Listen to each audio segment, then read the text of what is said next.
Excelsior. This is Corey, and this is the O The Anthem podcast. I'm sad. Good afternoon, everybody. It's Rob. It is 10:32 p.m. Pacific. That makes it 1:32 a.m. Eastern. And O The Anthem is live from coast to coast, broadcasting from the #OTA LA studios, high above the 110 freeway in beautiful downtown Los Angeles, California. Thank you for joining us. Yes, thank you for listening to us on Apple Apple Podcasts. It's late. Google Play Music, Spotify, anywhere else where podcasts can be sold for free. Sold for free. We are currently available. I'm sorry, I'm a little punchy. I literally just got back from a 12-hour day. Yes. But of course, you can find more O The Anthem at O The Anthem on Twitter and Instagram. You can also find us at facebook.com/O The Anthem, where you're probably watching us live right now as we live stream the show. Or if you're just listening in on the podcast form, let us know. 443-219-7595. What's that number again? That's 443-219-7595. Yes. So sorry for such a late live stream. Yeah. I was on set all day. Mm-hmm.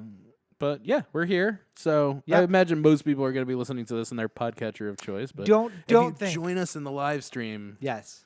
We will take all questions. All questions are welcome. And of course, that's every single week. So make sure that you stay posted at facebook.com/O The Anthem and let us turn those notifications on. It'll let you know when we go live. But if you don't see the video there, you can always catch the video at youtube.com/O The Anthem. Correct. Right.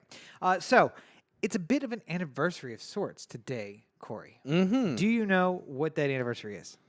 I believe this is the anniversary of one of our last days in Maryland. It was. As residents. I do believe. I want to say I think it was the 15th that we actually left. Yes, if I we recorded correctly. the last podcast today. Because we have the picture of the whiteboard where it says The Anthem Studios. Oh, The Anthem Studios, deep below the earth in Parkville, Maryland. April 20th, 2014 to November 13th, 2016. Yeah. Whew, man. 4 years. Yeah. Whew. More than 4 years. Yikes. Yeah. It's a long time. It's a long time. But yeah. And every single week, mind you. Every week. Even when Corey's been on set all day, he still comes home and finds time to record. First of all, how about the times when Rob worked all day, then drove I'm 2 hours to go up to the O The Anthem studios? I'm not saying that your sacrifices have been worth it. We've talked about it when those sacrifices came, but I'm saying today in particular. Yes. The thing that held us up was me being stuck in Beverly Hills all day. And your hair is looking flat today. I had the hat on for a while. Unprecedentedly flat. Well, it's also getting to the length where it starts falling as opposed to like going out. That's the problem. Like I like my hair long, but the problem you got to deal with the middle ground area. Okay. And when it's in the middle, it just wants to break free. But once it starts getting a little heavy, it starts coming down. So now is the good part of it? Now it's getting to the good part, which means that Rachel will have me cut it like, I don't know, Wednesday. I was going to say, I would disagree that it's the good part. But yes, 2 years ago, we had our last podcast. We recorded our last podcast in the O The Anthem studios. If I remember correctly, we recorded 2 weeks worth because we knew we were going to be coming across the country. And then 2 days later, we departed. Yeah. And headed this way, which means it's going to be reminders of like 3 days from now will be a picture of you and I holding each other at the Indiana state line. Yes, that will happen. Fuck with Mike Pence. Yes. The day after that will be pictures of Detroit. And then the next day, for 2 days will be pictures of Chicago. Mm-hmm. And then Nebraska. And then Denver. And Vegas. The things we'll never speak of again in Denver. And then Vegas. And then 2 days in Vegas for the first time by car to Vegas. And then back to LA. Yeah. Amazing. Where we've been here for the last 2 years, essentially. Yeah. Yeah. I mean, this beautiful city in the background. Why wouldn't you want to be here? Look at it. Look at the Wilshire Grand. You know that's the tallest building west of the Mississippi? I've heard tell. Yeah. I've heard that have you been up to the top? Yes. I feel like for me, it's going to be like a Statue of Liberty thing. Like, I lived in New York 6 years. Literally, the month before I moved, I went to see the Statue of Liberty. Did you ever go to the Statue of Liberty? While you lived there, I guess. No. Yeah. I went to the Statue of Liberty on a school trip. Ah. But yes. the thing was closed. The the Crown was not the Crown. The Torch. Torch was closed. Yeah, that's been closed. Yeah. That was closed since like 9/11. Maybe before. Maybe it could have been before that. Probably before that, because I think I went there on like a high school trip or something. Maybe it was Oklahoma City. After Oklahoma City, they started closing stuff. I don't know. I know World Trade Center the first time. For whatever reason, I seem to remember them saying that it's going to be back. Yeah. So maybe it was closed at that time, and then it reopened, and then maybe post 9/11 it closed for good. Again? Yeah. Maybe it was just a temporary outage. I know my dad was there, and I learned at that day that my dad doesn't like to be in like confined spaces. Like the Crown? Yeah. Well, I mean, like if you remember walking up the Statue of Liberty, it's like very tight. Yes. Yeah.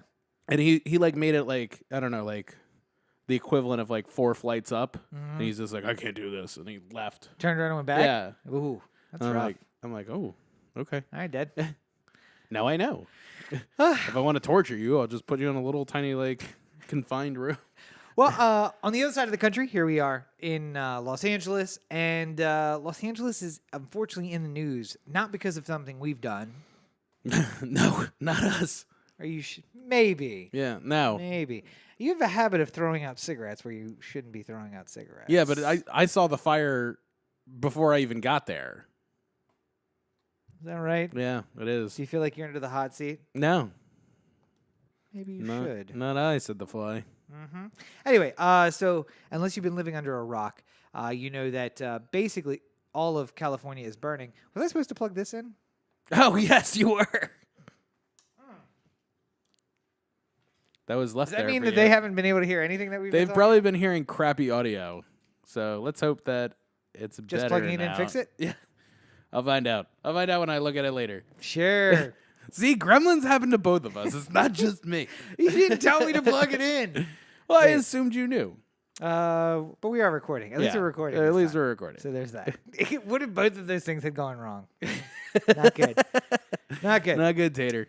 All right. So California's burning. Yes. That's what we are here to talk about. Both in Northern California and Southern California. The Northern California, the campfire is responsible for 29 deaths so far.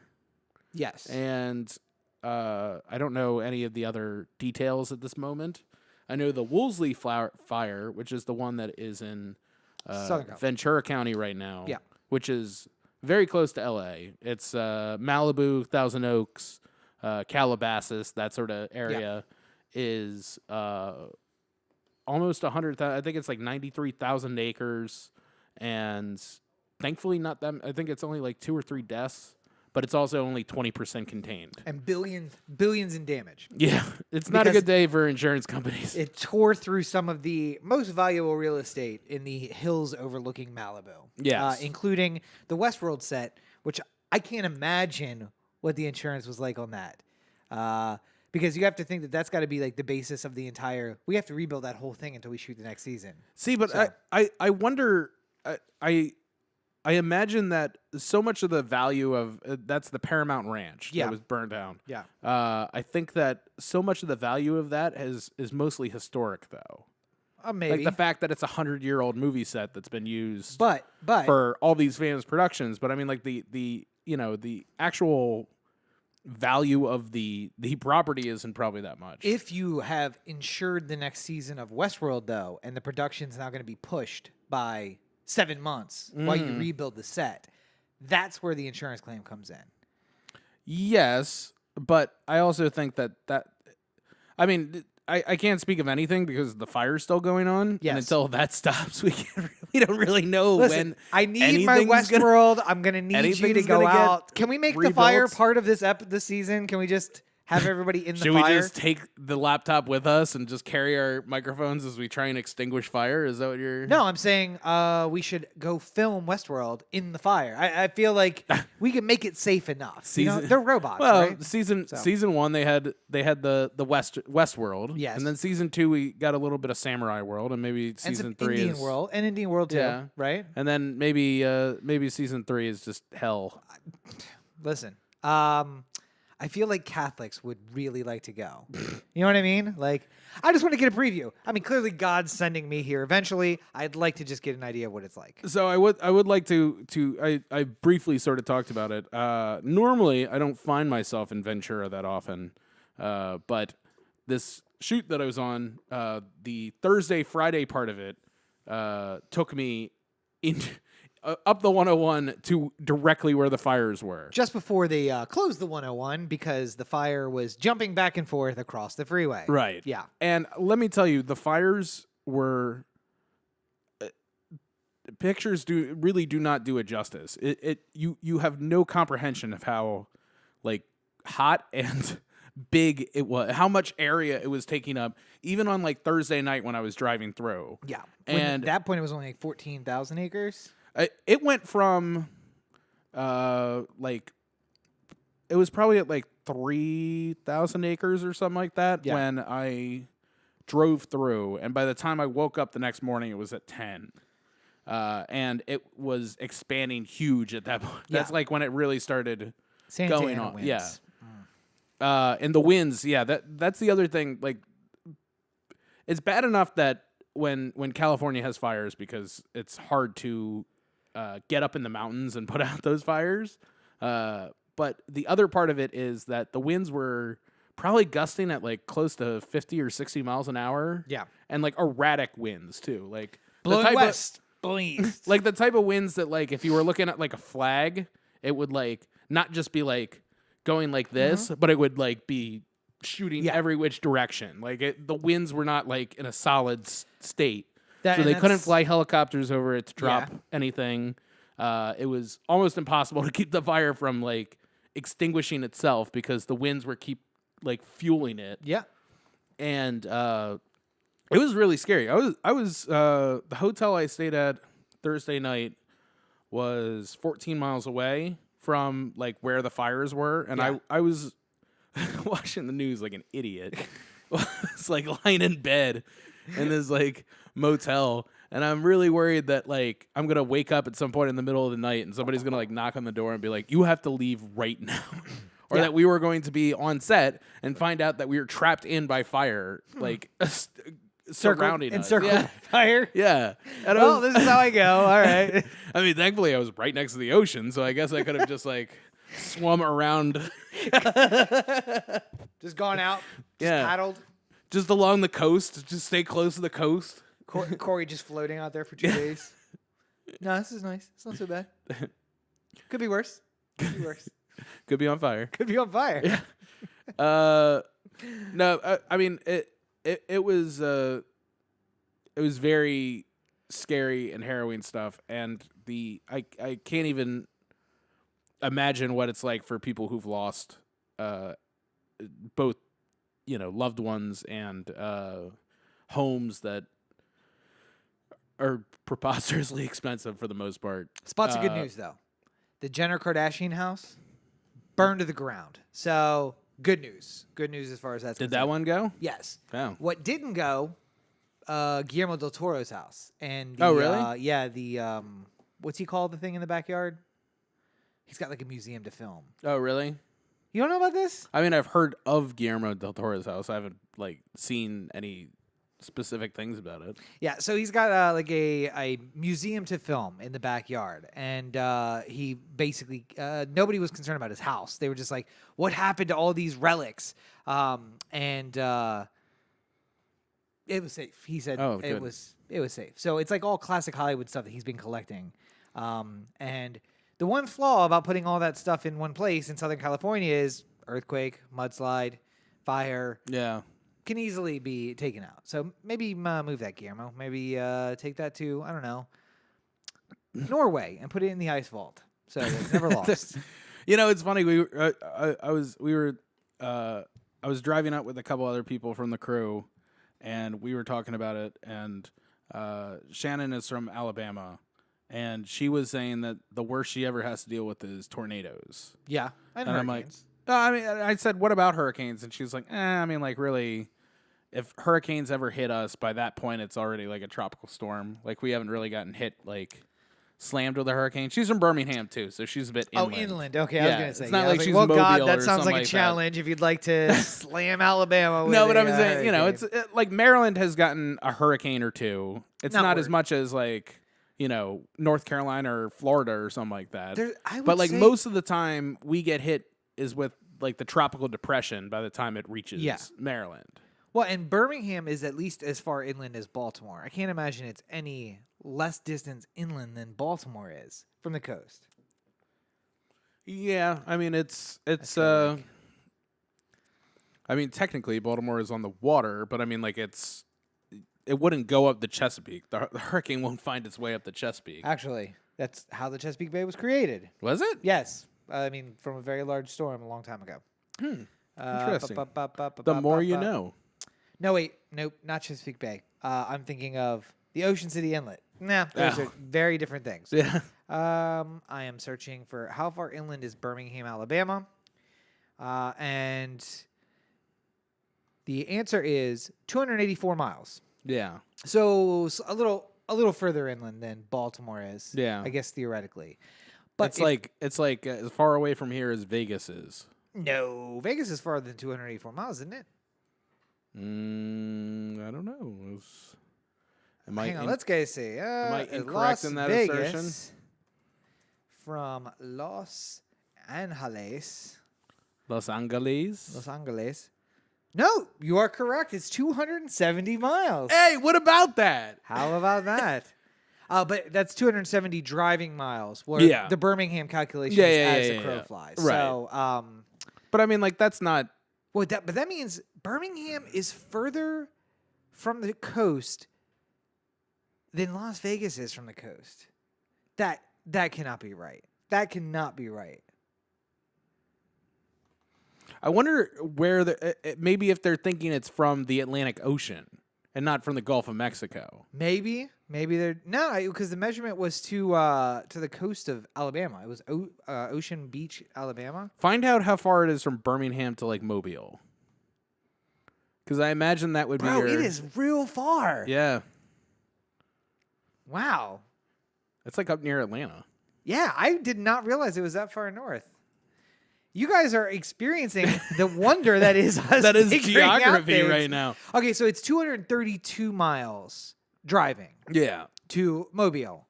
And that seems to be the closest that it gets to water. Yeah. Because Mobile's inset a little bit. And it was measuring to Orange Beach, which is right here. Okay. So that's 270 miles or 284 miles. But 270 from Mobile to Birmingham? Yeah. So the same ride that from Mobile to Birmingham is the same as LA to Vegas. Yeah, so I doubt they would ever get a hurricane. Probably not. There's just no way that it would ever get in there. Wow. It would just be a really bad storm by the time it hit them. Tropical depression. Yeah. Yep. So I was on that entire time. Whoops. Sorry, guys. You missed all of my wonder as we were discovering these things. We were just focused on Corey watching me. Well, at least you got my like, hey! Yes. Oh, man. No, but going back to it, there are a lot of people affected. If anyone has any ability to do anything to help out, it would be lovely. Yes. Obviously we're sort of talking about the most famous residents of Calabasas, Thousand Oaks, Malibu, that sort of place, that sort of area. But there's shelters are full. People keep getting moved because the fire keeps expanding. Yeah, like they're moving the shelters because the fire's getting close to the shelters. If you've seen pictures that I've posted on Instagram or Facebook or something like that before, you might have seen me in the Santa Monica mountains. Yeah. Malibu Creek State Park is a place I filmed twice this year, and Malibu Creek State Park, to the best of my understanding, is done right now. It's completely it is burned up. And here's the thing. Here's the thing to think about. In the end, this has been happening for the last 1,000 years. This is a natural cycle of things. Yeah. Now, it's probably drier than it's ever been in the last 1,000 years. Global warming is causing drier conditions, and the drought in California is probably the worst that it's been. But no, it was worse before we got here. Yes and no. Yes and no. Because without human interference, this fire in Santa Monica would just burn once through, and then we wouldn't have a burn for 15 or 20 years. Yeah. The problem is that we interfere, we stop the fire, which we have to save life and to save property. Right. But then it doesn't get the full burn, which is what's been happening for thousands of years. Yeah, So, and this is that's a good point that I think people while this is a tragedy that is affecting hundreds of thousands of people, and nobody likes to hear this when their house is burning, but forest fires are actually good for the environment. yes. Whenever there's a fire in Yellowstone or any other national park, the instructions are to let it go. Unless it gets like it's going to come close to a population basis or something like that. Right. At which point they'll try and like halt the fire from going in that direction. But generally speaking, if there's a fire in a national park, they have to let it go. Well, because it's good for the environment to allow this to happen from time to time. That's the policy everywhere. The problem is when it happens in Southern California, there's just people everywhere. So Right. they can't just let it ever burn. But yeah, Yellowstone will frequently have burns that are way bigger than this one. Yeah. But they just let it burn itself out. I think that like Northern California, they have the same rule about letting it burn, but there's like historic monuments, like the big tree with the tunnel in the middle of it. Yeah. That they like protect that. In the redwood forest. The redwood forest in general, they don't let that burn. Although, by the way, redwoods will survive a fire. The fire will just burn out all the underbrush underneath it and leave the tree alone. The problem is we compromise the one tree by, putting a car tunnel in the middle of it. Yeah. So they don't want it to burn. Generally speaking, though, it would survive. And that's how, by the way, redwoods get so tall, because it clears out all of the other underbrush. It keeps all of the nutrients for itself, and then it has access to the sun. You guys thought you were tuning in for a podcast full of fun, and instead you're tuning into a podcast full of geography and tree stuff and tree facts. I have been full of this stuff today. I mean, we've been talking about human gestation today. We have been talking. I've been educating people all up and down the 101 today. Speaking of which, if my mother hears this, by the way, my mom very concerned about us. Was she? My mom knows one thing about where I live. It's right near the 101. And of course, the only news story that went national was huge fire in Southern California jumps the 101. And then my mom's like, "Oh my God, where are you? Are you okay?" Is she aware the 101 runs all the way up to San Francisco? No, she is not aware of that. She is aware that the 101 is exactly half a mile stretch of highway that runs directly next to my apartment building. That's as far as she knows. And every time there's a fire, I tell her, "Ma, it's going to have to burn miles of concrete and blacktop to get to where we are." Right. We literally have a fire break on both sides of our building. Yeah. Because a fire's not going to, theoretically, in most best case scenarios, not going to jump an 8-lane freeway. Right. It jumped the 101 up there where it's like 4 or 6 lanes. Well, yeah, I mean most of the concern about it jumping the freeway though is that if cars are driving, like the reason why they stop it once it gets to the freeway is because if an ember comes and just gets underneath your car and a car explodes, then you got a new problem of cars exploding on the freeway. Well, and a friend of the show, Roberto, is actually in the chat, and he mentions that there's a video available online of a woman driving in Malibu through a tunnel, and she actually drives into the flames, which was probably shortly before. On the other side was just a wall of flame. Yeah. I've seen that video. That's incredibly It reminds me of the video from last year when the Hollywood Hills near the Getty were burning. Yeah. And both sides of the highway were on fire. Yeah. And it literally just looked like you were driving into hell. And that one was closer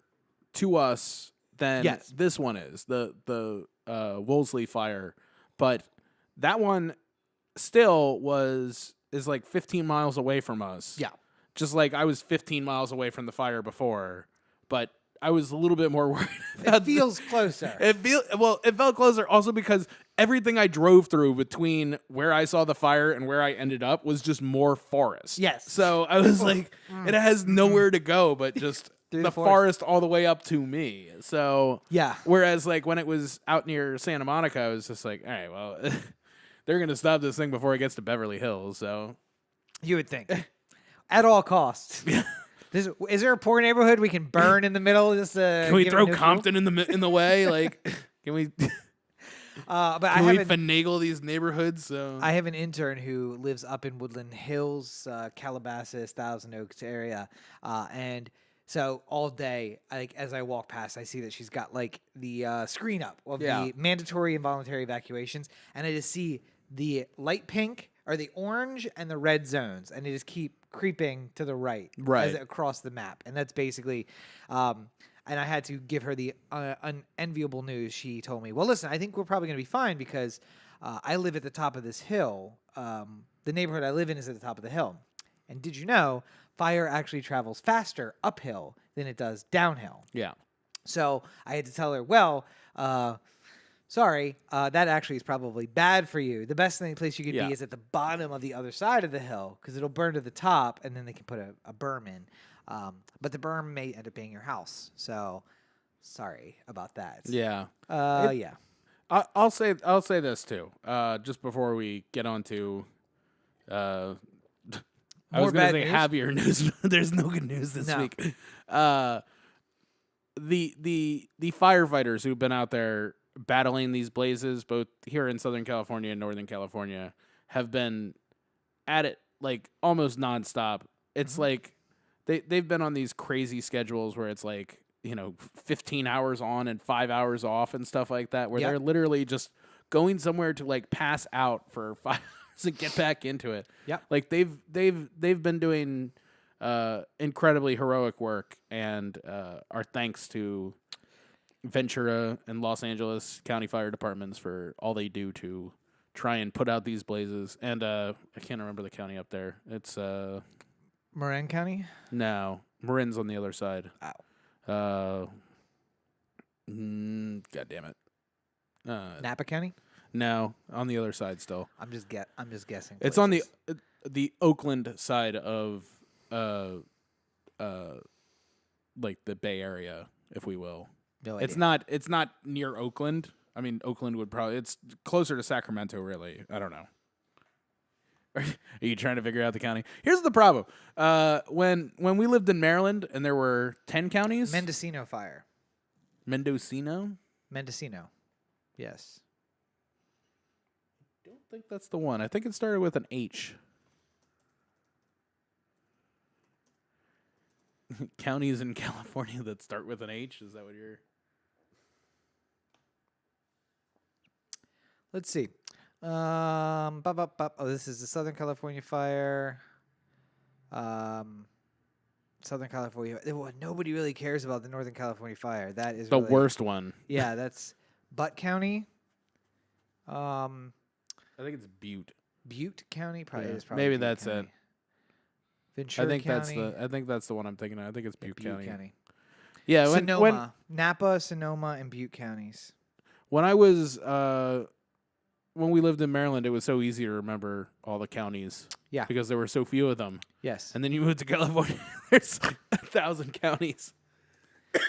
So this is the one point I want to make. Yes, they are sacrificing a lot. Do you know who 20,000? Good God, there's a lot of counties. Yeah.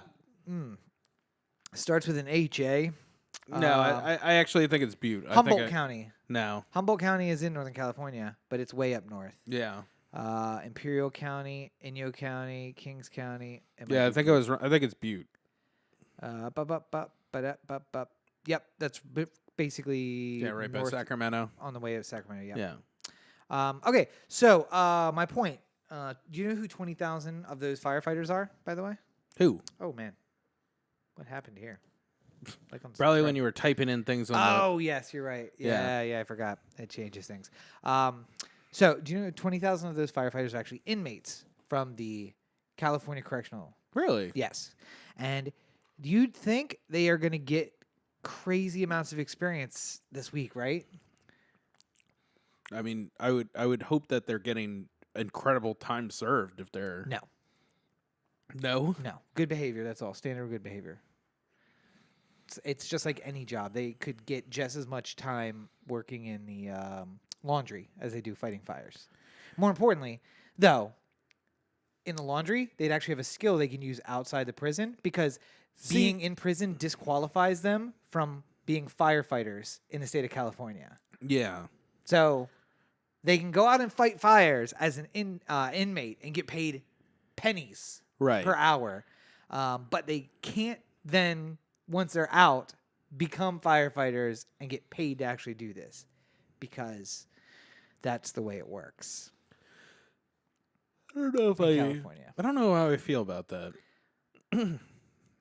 I feel horrible about that. They're risking their lives. Oh wait, no. I mean, like that part, obviously, but I'm saying, like, I don't know how I feel about them not being able to become firefighters. Because I mean, like, I guess much like Florida passed the law that the ballot measure that was saying that convicted felons could regain their voting rights. Yep. But it had the exceptions of the murder, rape, the top end crimes. Yeah. I think that if you're in prison for tax evasion or something like that, you should still be able to become a firefighter. I don't know if that but to like be fair, a pot conviction or some shit like that. Like, if you're there for a pot conviction, you're not doing the firefighting thing because you don't need the good behavior time. Right. What you want is if you're for your violent felonies. And the way that they guilt people into this is by saying, like, hey, if you're really reformed, if you want to really pay back society, this is how you do it. You volunteer to fight fires and you risk your life, and then you can't do it outside. It's the 13th Amendment outlawed slavery except for as a punishment for crimes. And Colorado, in this midterm election, had a vote on whether or not slavery and the 13th Amendment could be applied or would not be applied on the Colorado Constitution or as it is to the American Constitution. And Colorado said, we read from here forth the 13th Amendment of the United States Constitution and in parity with the Colorado State Constitution to say that slavery in all forms shall be outlawed. Because I don't know if everyone out there knows this, but now in 49 states, slavery is not outlawed. Slavery, unless it's for punishment for crimes, is outlawed. So you can still force labor on people so long as they are criminals. And that's essentially what's happening in California right now. Yeah. I think the prison problem is much deeper than just that, but I would if it were me, and I know that there's no benefit to sending prisoners out of prison early. Yeah. In this society that we choose to live in, but I would imagine that if it were me, I would find out all the names of the people who fought in those fires, who did that, and said, whatever your good behavior equals, I want to. Much like a firefighter, if I went to be a firefighter instead of working in film, I would probably make more as a firefighter. Yeah, because there's danger pay associated with being a firefighter. Yeah. There's no danger pay for me, like unless I choke on something at Crafty or something like that. But but I think that there should be some sort of like whatever the usual escalation of danger pay equals for good behavior. 13 cents in the laundry, 49 cents to go out to be a firefighter because you get paid 3 times as much. Well, no. I'm talking about just like, you're coming back to prison. You still have another 5 years to go. Yeah. If you, under good behavior, you would get out, in 2 years. If you were just a model prisoner who had good behavior, maybe get you out in a year instead, kind of thing. Like escalate the getting out of prison quicker part. Or, we could just stop sending people to prison. Well, obviously, I mean, there's other. Like I said, this is a much bigger problem than this. That would be a very small thing that we could do pretty easily, I imagine. Well, and speaking of much bigger problems, Thousand Oaks, California has had a lot of problems over the last week or so. Not only did they get the punch on Tuesday of the fire starting. Thursday of the fire starting. But was it Tuesday? Wednesday. So within 48 hours, they had the 24 fire. 24 hours. Was it 24? Within 24 hours, they had a mass shooting and a fire. So you've probably seen we've had I have people again at work who work for me who have been affected by this, but there was a shooting at a country bar in Thousand Oaks, California. And I don't want to get too political about the whole thing, but California has some pretty stringent gun laws, and yet we still have gun violence here. So it makes you wonder. Makes you wonder. Then maybe it's not the strictness of the gun laws that stops the shootings from happening. Oh, then maybe we shouldn't have any gun laws. Nobody's saying that. But, I mean, again, you would agree with me that California has some of the most strict gun laws in the country. Yes. And those gun laws are strict not because of you and I, but because the Black Panther Party armed itself in the 1960s and 70s. Mm-hmm. And as a racist response to black people arming and educating themselves, they made guns hard to get for everybody. Yeah, but I mean, like there have been things since then that have furthered to that. There were assault weapons bans in California in the 90s. Yeah, you know who else had an assault weapons ban? The United States. Yeah, but I mean, California predated that one. The Brady bill that went through Congress, yes, was passed in California first. Yeah. But again, that was based on the Black Panther Party. That was keeping the guns out of the hands of educated I'm just saying, black at some point in the 90s, or at some point in the 2000s, or at some point in the 80s, there was a gun law that was passed that had nothing to do with the Black Panther Party. I mean, and just because one gun law equals that doesn't mean that every gun law. I'm just saying. I'm just saying. You could agree though that some of the most stringent gun laws in the country. Yes. And we still have mass shootings here. Yeah. So that was my only point. Yeah. It's still sad for the victims' families. It's still horrible, and it still shouldn't happen. But I would, without having to get into, the same thing we've gotten into many, many times in regards to a lot of these shootings in the past. I would say that one piece of good, and good is kind of a relative term here, is you will want to go on to mostly Twitter, maybe some Instagram, and search for the hashtag in my lane. Is it? Do you know this one? No. So apparently, the NRA on Twitter had said something about doctors shouldn't talk about gun violence because it's not their lane. Okay. And then it was followed by hundreds of medical professionals, emergency room doctors, nurses, talking about how... and Black Twitter took it over. Yeah. I'm excited about it already. In my lane. Okay. And talked about how, some of the most gruesome stories from the emergency room. Ooh, here's a bullet wound I repaired. Yeah. I'm in my lane. Yeah. Oi.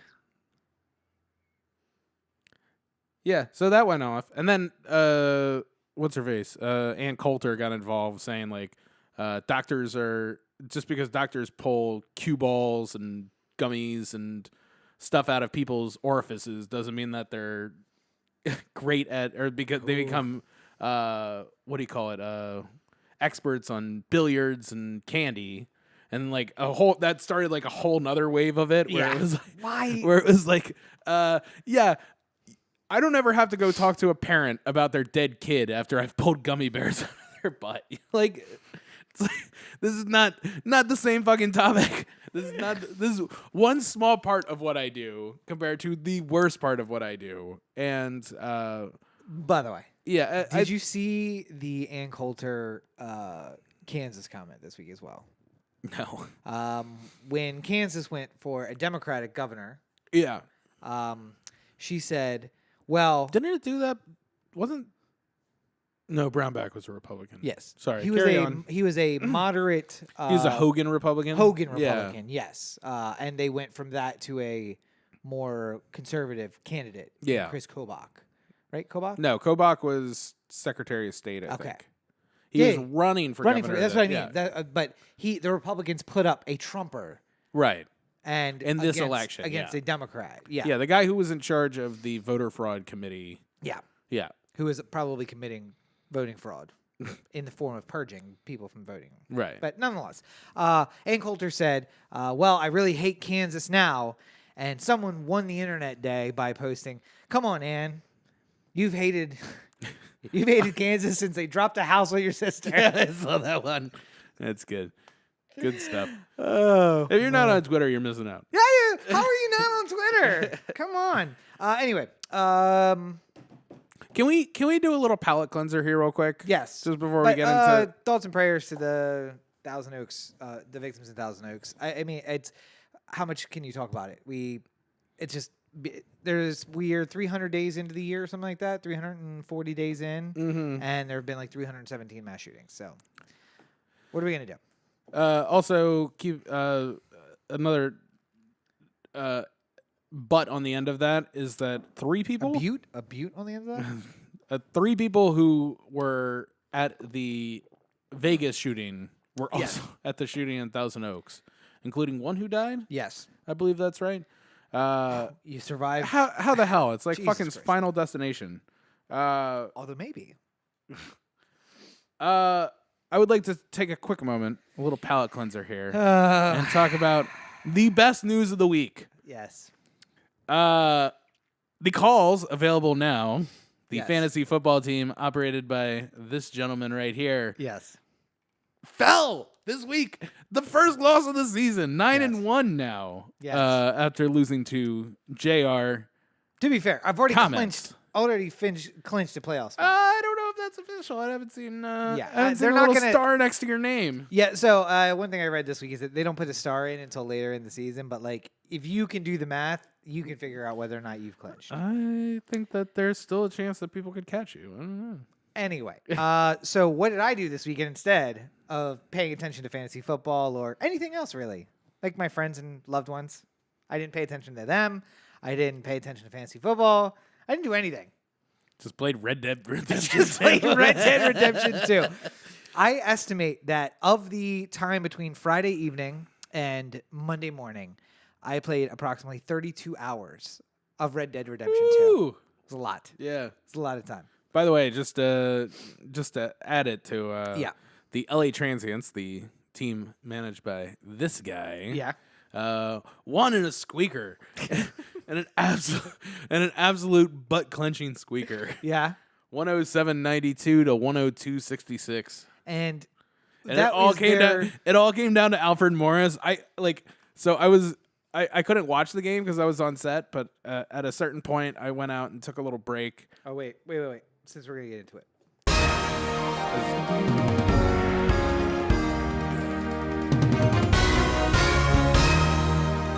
I did take a chance to take a break, and on the NFL app I was able to watch a little bit of the Monday night game, and I was sitting down going like, all right, San Francisco's in the red zone. Alfred Morris is the only hope for me to fall. Yeah. And I just see the game flips on and I see a running back like in the 20s catching a touchdown in the end zone. No! And like my whole body just through the butthole just like and it was just like looking at my little tiny phone, like not the big screen that I'm used to. I'm just going like, who the fuck is that? Who the fuck is it? Who the fuck is it? It was Matt Breida and not Alfred Morris. And I was saved. So the only things that fantasy football does to you is just make you like go crazy when you're in like a super tight matchup. And what victory number is that for the LA Transients? That's 6. Victory number 6 for the year. Yeah. Excellent. 6-4. 6-4. So yeah, I'm in the running. I ignored friends and loved ones. I did not pay attention to fantasy football. I left Des Bryant, who tore his Achilles. Yeah? Yeah. Tore his ACL. Achilles. Well, ACL. ACL. Tore his ACL in my starting lineup because I saw that he got signed by the Saints, and I was like, ooh, is he available? He was available, and I picked him up. And then at some point, somewhere around 7 a.m. on Saturday morning, when I finally went to bed after 10 hours of gaming straight, I said, oh, I should probably do something about that Des Bryant situation.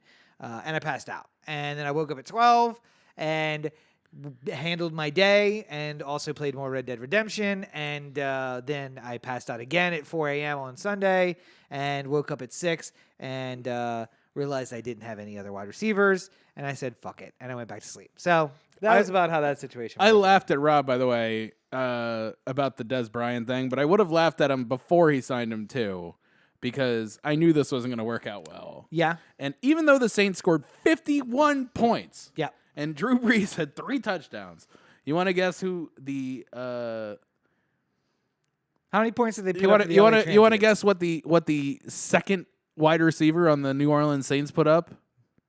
15.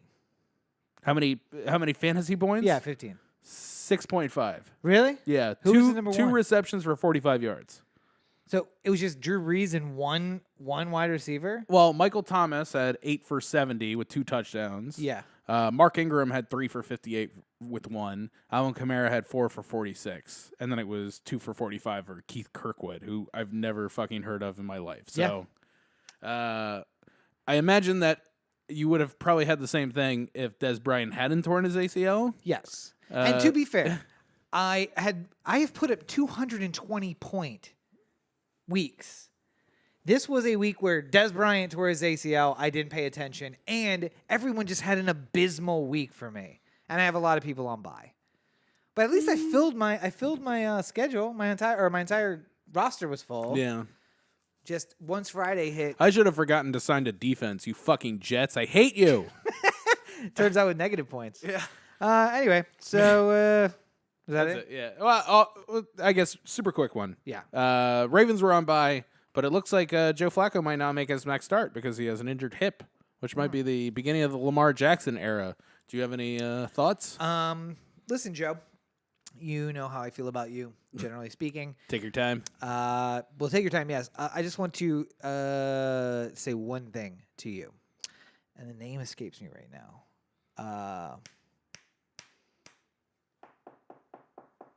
2003, 2004, 2005 New England quarterback. Drew Bledsoe? Drew Bledsoe.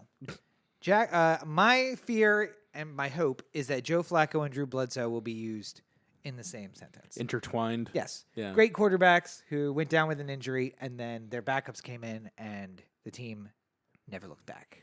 I think I caution people from getting too excited about this Lamar Jackson starting because it still comes with Marty Mornhinweg as offensive coordinator and John Harbaugh's head coach. So I imagine that Lamar Jackson is going to come to the sideline. Like there's going to be a timeout, and he's going to be like, "All right, what's the really great play that we're going to call and get out of this 3rd and 7 situation here, where we need to really put some points on the board?" And John Harbaugh is going to look at Marty, and Marty's going to give him the hand signal. Yeah. And then John's like, "All right, I got the word from Marty. We're going to wait until somebody looks like they might possibly be pass interfered with, and then you're going to throw it directly at the cornerback who is doing the pass interference. Yes. And I guarantee you will get a penalty." And Lamar is just like, "I don't know if that's going to work. Why don't I just try and throw it to an open receiver?" It's like, that's not the way we play football in the Ravens, Lamar. You're new here. You don't know what's up. Yeah, and following up on conversation from 2 weeks ago, I believe, John Harbaugh's getting fired at the end of the season. Probably, yeah. They didn't fire Marty, which means that Steve Bisciotti? He's just he's a. Well, I'm just gonna fire everybody. I'll just wait and fire them all at the end of the season. You know, it's weird. I think that as much as people want Harbaugh gone, there are not a lot of great head coaches in the NFL.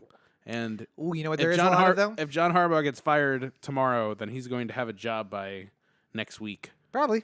Good. I wish Probably him well. another head coaching job too. I mean, to an extent, I feel like this is another Buck situation. Yeah. Where it's just like Buck didn't do anything to make the Orioles terrible this year. Nope. He's still a really good manager. Yep. And I would have liked to have seen him come back because I enjoy Buck and I think he's a really good manager. But when you only win 47 games in a season, sometimes that's the breaks. Yeah. By the way, so one more thing about sports ball. Oh, because God. I just thought about it. No, Yeah. did you read the open letter that Buck wrote? No. Okay, so Buck Showalter wrote an open letter. I implore you all to check it out. I think it's at BaltimoreBaseball.com, which is the one done by the guy who used to work at the Sun, and he got bought out, and then he made this website. Can't remember his name. Anywho, Buck basically wrote a letter to the city of Baltimore reflecting on his time there. And the first paragraph or two of like the meat of the letter talked about how when I signed up here and I came in with Andy McPhail and everything was really great and it felt like I had somebody on my team who was trying to make the Orioles the best team they could possibly be, and the fans were clamoring for it, and we were really good. And then never mentions any other GMs that might have followed Andy McPhail. Weird. He's just like, but he's like praising. It's like, like if I'm like talking to, I just broke up with Rachel or something like that, and then I spend the whole first 2 paragraphs of like my letter describing it, going like, I want to talk about all the other girlfriends that I really loved, and not about the most recent one. Yes, yeah. I'm going to talk about how great things were. Well, and then all of a sudden something happened and it was terrible. And I don't know what happened, but anyway, I'm not going to be coaching the Orioles anymore. See ya. In this example, it might as well just had like P.S. fuck you, Dan Duquette, like written at the end. In this example, did Rachel try to go to Toronto and get shut down in the middle of her contract with you? Try and find some other boyfriend in Toronto? Yes. Yeah. Yeah, maybe. Yeah. Maybe I'm a little salty about it. Maybe could be. Could be just a little. Anyway, was that it? Yeah, that's all it. All right, wait.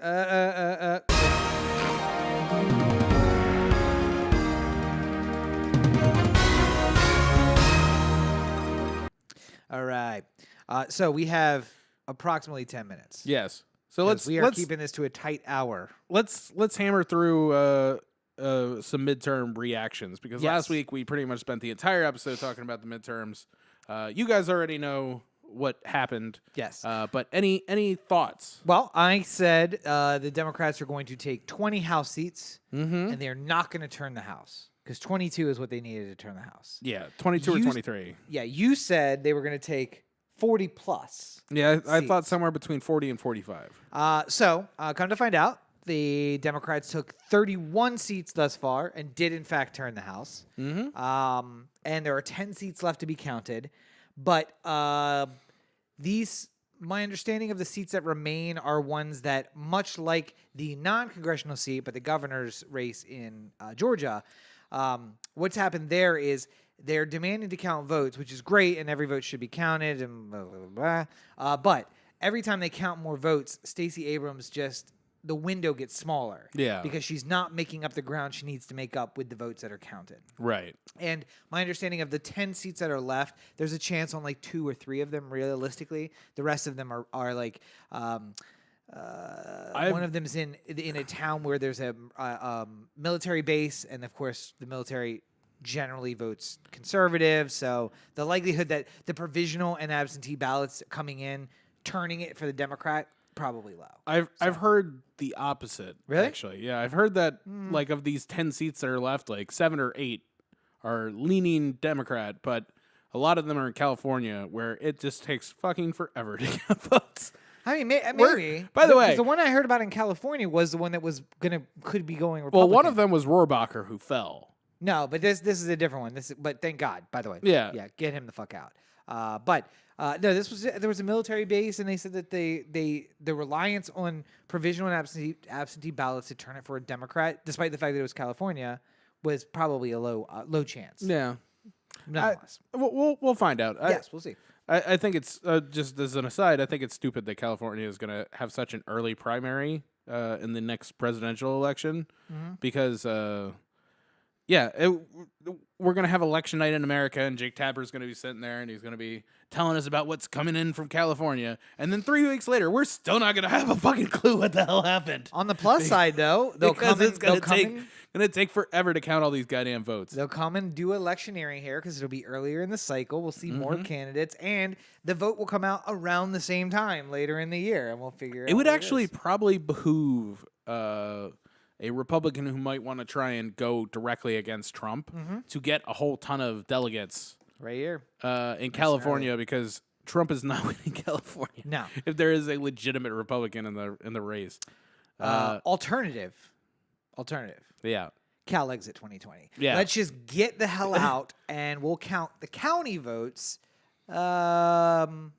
towards the new president of the republic. By the way, we talked about it a little bit last week. I saw a number that sort of puts this into perspective. Yeah. California, 40 million residents. Yes. 2 senators. Yes. How many senators do you think I can get up to with 40 million people elsewhere in the country? At a minimum, if you took the smallest states, 24, 25? Really? 30? Yeah. 35? 46 senators 46? can come from 40 million Americans elsewhere in the country, where 40 million in California equals 2. That can't be right. Because New York has... Oh, no. Oh, because New York only has 2. You're taking states like Wyoming, which have... Right now, I'm just thinking California has 40 million and 2. New York has 30 million and 2. Right. So now we're like if we wanted to do this 48. like California and New York and Illinois and Florida? Well, Florida would... What's the fourth Florida most populous state? sometimes goes red. But I'm saying like if we're talking to Texas, Texas goes red. But the same sort of logic applies where if you had like New York, Illinois, Texas, and California, and you added up all those states together, you get 8 senators and half the country. So it would be 46, 36. There's only 50 states. Yeah, but there's 100 senators. Oh, you're saying the number of senators. Yeah. I was thinking the number of states. Oh, that's why you came from 24 and stuff. Yeah, I said 24, which would be about right. Yeah, but you were just not so far off. Not trying to make it work for you. Anyway, I didn't realize we were counting senators. I thought we were counting seats. But nonetheless, or states. So almost half. Yeah. But again, folks, this is how the system was designed. Oh yeah, it's supposed to work this way. Oh, I understand. That's not. This is not me crying over spilled milk. I'm just saying. This is a bunch of rich slave owners. This is a system. This is a system that maybe in theory worked a little bit back when it started, when you were worried about. You're from Delaware, and while you have a decent enough population, you're never going to have the population of Virginia, which is a larger state. Delaware was not concerned. North Carolina was concerned. Yeah. Because a lot of wealth, low voting population, and by voting population, I mean... White people? White landowning people, which is why we had something called the 3/5 compromise, which is, for every slave, they're not really a person, so we ain't going to count them, but we'll count 3/5 of them as a person. But they wanted to have somewhere that had equal power, so the upper house, the more powerful house, was always divided equally, 2 for each. Now, when I talk about the more powerful, the more important house, how did the election turn out for that particular institution? Well, Florida's still in flux. Yeah. It looks like we're going to have automatic recounts in Florida and Mississippi for the Senate. So there's 2 states that are still open. Georgia also, right? No, Georgia's just the governor's race. Okay. But Arizona got called for the Democrat. Cinema, yeah. But right now, it's as it stands right this moment, there's 53 Republican senators. Yes. And 2 that are still to be determined. And obviously, the independents basically caucus with the Democrats. But by my count, that means the Democrats actually lost ground in the Senate. If they are able to hold on to Florida and somehow by miracle get Mississippi, they hold. Get Mississippi, meaning the deepest of deep South states. The reddest of the red South The reddest of the red states, which is so close that it is going to a runoff. And here's the thing.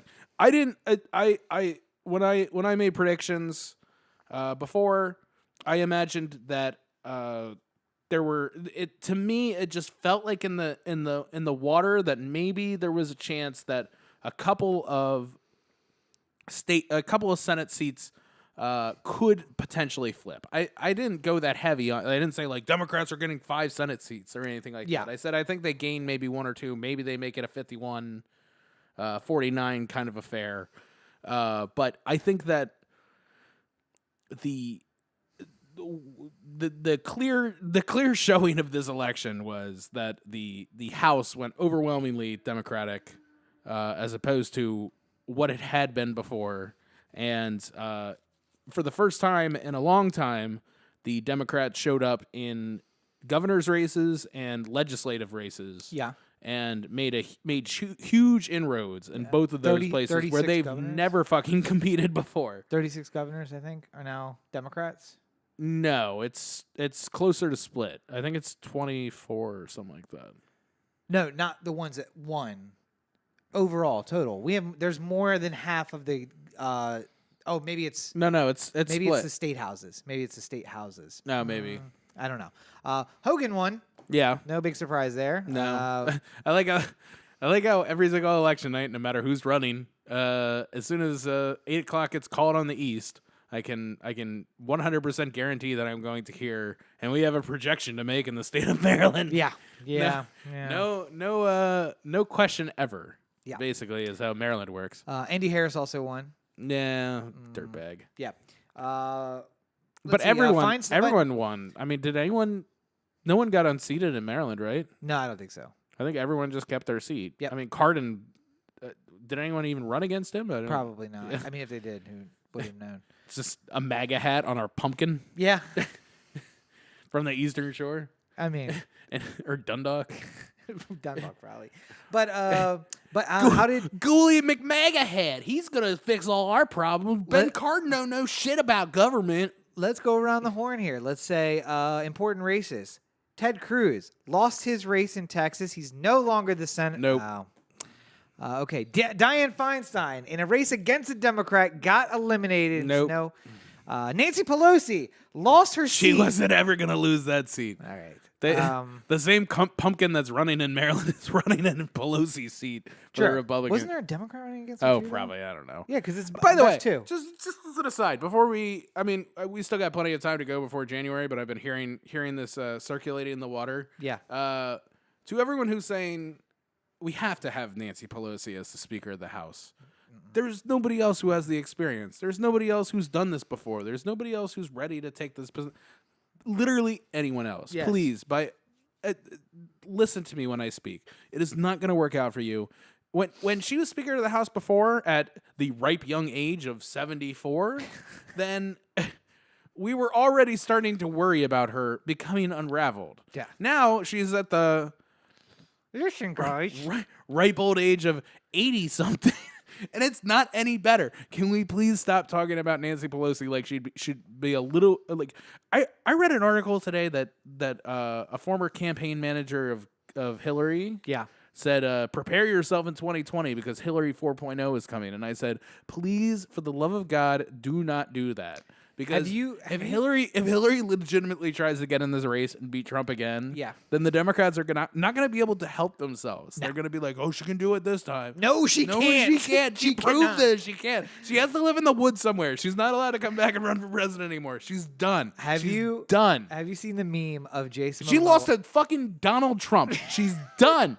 Have you seen the meme of Jason Momoa sneaking up on Henry Cavill? Yeah. So I saw one today. Somebody sent to me that was Henry Cavill is the Democratic Party, young and invigorated, ready to put out new ideas and new candidates in 2020. Jason Momoa, Hillary Clinton 4.0, just creeping up on her. No, please, can we not do that? Also, by the way, we should not run for president. Beto couldn't win his Texas seat. Well, don't run him for president. Beto could potentially be a better presidential candidate than he could be a senatorial candidate in Texas. Possibly. But I think everyone just got. We were all in the honeymoon phase with Beto. We had a couple months, and it seemed like he was great.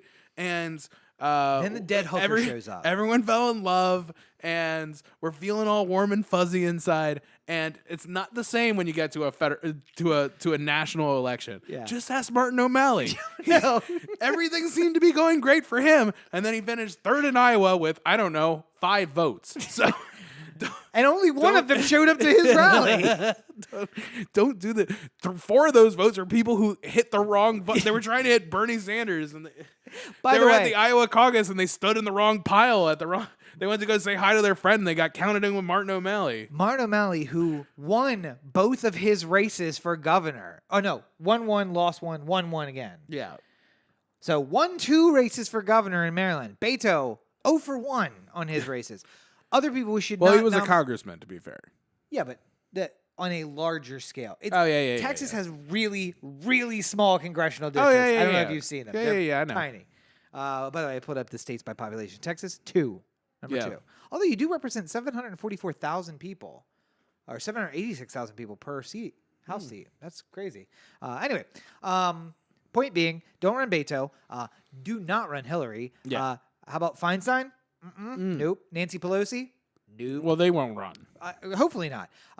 Ocasio-Sanchez. I mean, Ocasio-Cortez? Ocasio-Cortez. Oh, was that racist? I just picked out a different Hispanic name. No, I think it's an honest mistake. I'm gonna give you a pass on that one. I'm not gonna make you live that down for the rest of your life like you would if it were me.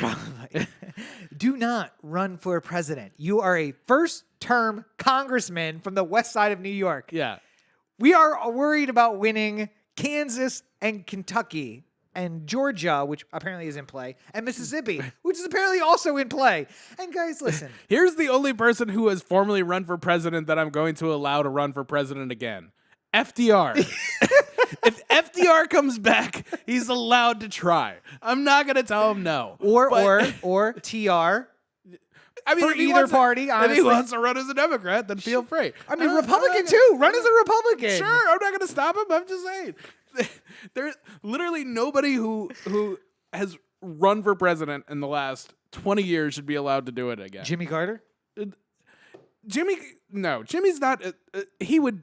Georgia. He's a Georgia Democrat. He would not hold up well in today's elections. Jimmy Carter is so fucking lucky that he decided to run in 78 as opposed to nailed the 76. 76. He nailed the right time. Yeah. He just found that place to go. Sometimes that happens. Gary Hart. Gary Hart almost had that until his scandals came loose. Like he could have been a runaway into the White House if shit didn't get wrong for him. You mean one of his interns went missing and he was accused of murder? Yeah. I mean, if that didn't happen to him. Cleared 100% yet? Right, yeah, exactly. By the way, the Hugh Jackman movie, a little bit of controversy.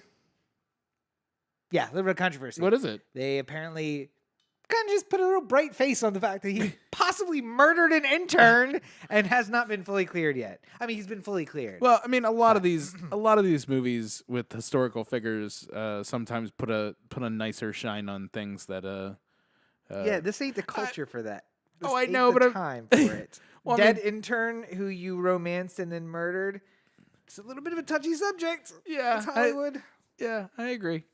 By the way, as an aside, Harvey might walk. Have you heard about this? Yes. Harvey Weinstein might walk. Missing charges every time he shows up in court. Because there's one goddamn cop who is so dirty and he got himself involved in every single case across the country involving Harvey Weinstein, and now the whole thing's going down.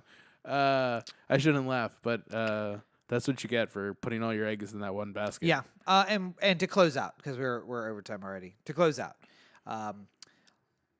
close call this week as RGB fell in her office. Yeah. Broke 3 ribs and went to the hospital. And I just want you guys to realize that the hopes of 55 to 70% of the U.S. population rests on the ribs of an 85-year-old woman who fell in her office, and we all held our breath because were something to happen to her, who knows what would happen to the Republic? The hopes of the entire Republic rest on the shoulders, the very bird-like shoulders, of one 85-year-old Supreme Court justice. Yeah. That is where we are as a country. You say this, and then tomorrow Sotomayor chokes on a ham sandwich, and then we're just like, oh fuck!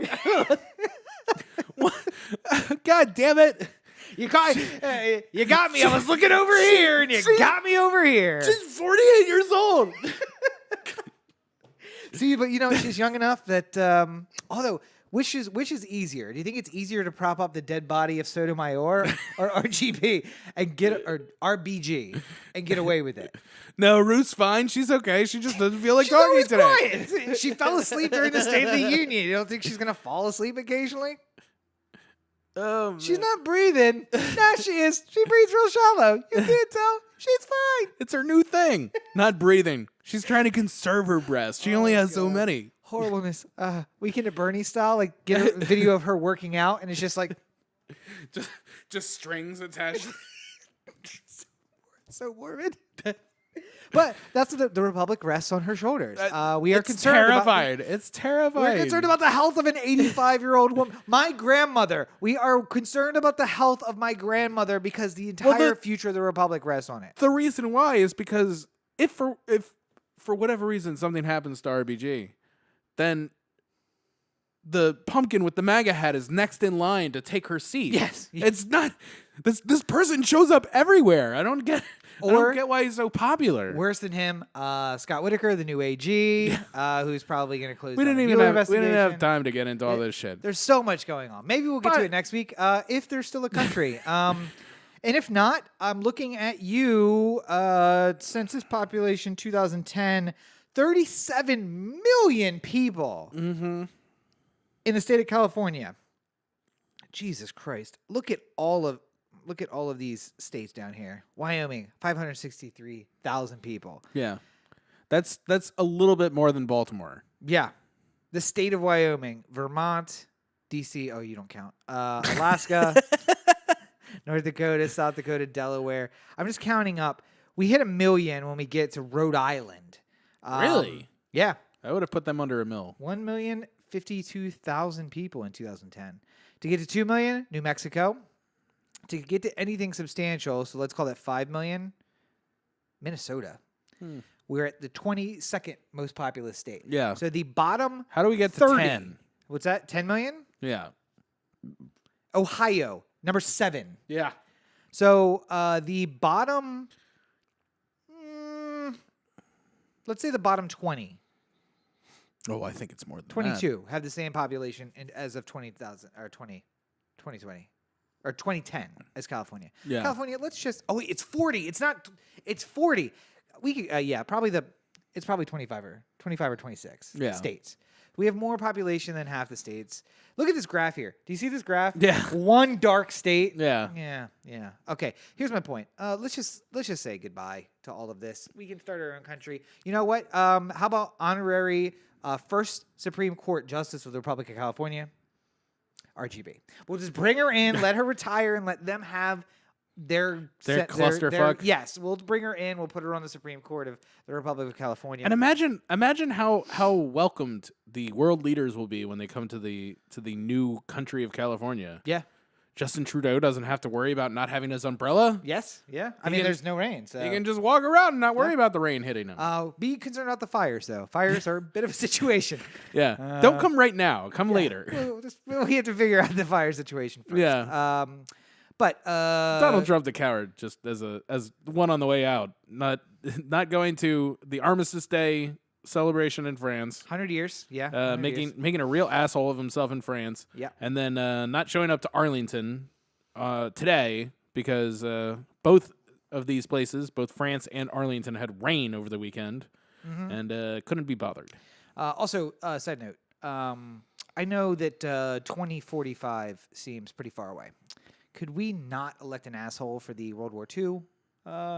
VE Day and VJ Day. Yeah. I'd really just appreciate it if it's going to be Kanye. Okay. So forget about Cal exit to the Republic of California. Can I make a proposition to you? Sure.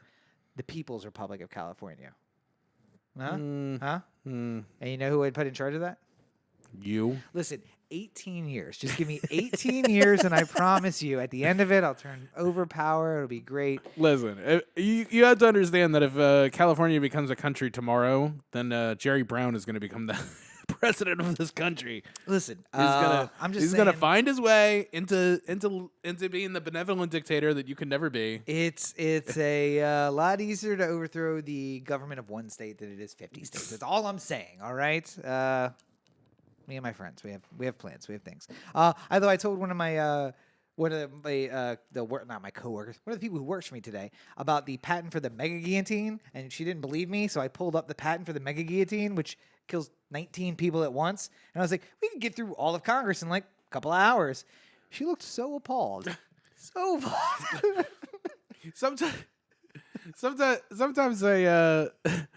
when people get appalled at things like that, I'm just like, hey, maybe you missed it, but French Revolution was a big thing. Yeah, it was the thing. It was the thing. They used it a lot. Yeah. Maybe just look into it. Yeah. This is a millennial. She was hot and asked me to turn on the AC, even though the entire place was cold. Everyone else in the place was cold because her jacket and her vest that she was wearing under the jacket and the shirt that she was wearing under the vest under the jacket that came as an ensemble. She couldn't take it off. So she asked that I turn on the AC. Millennials, you will be the end of this country. You know, you're technically a millennial. Nope. We are generation Y or X or whatever it is. Y. Yes. 1986 is the start of the millennials. No, 84. Telling you, it's 86. We're on the cusp, and I'm claiming the former generation. Okay. I am not a millennial. Although we're getting fucked like millennials. Yeah, that's for fucking sure. All anyway, right, yeah.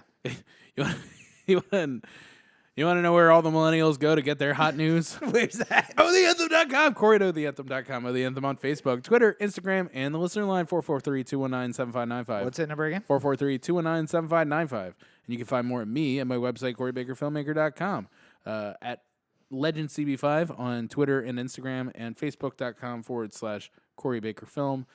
There wasn't a review last week because I didn't get a chance to go see a movie, but there will be this week because no matter what happens, I'm seeing a movie tomorrow. Unless the fire's burning on the movie theater. Well, I mean, they're still quite a ways away, so I'm hoping that we'll be spared. But if there's something. There's a couple movies out. I mean, Bohemian Rhapsody's right at the top of my list. Yep. But if everyone wants me to see something different and talk about it, then feel free to send over some suggestions, and I'll see what I can do. Sure. And is your website good for exennials and millennials? Yeah, I mean, it's good for everybody. Good to know. You can find more from me at Robert N. Cheek on all your social networks.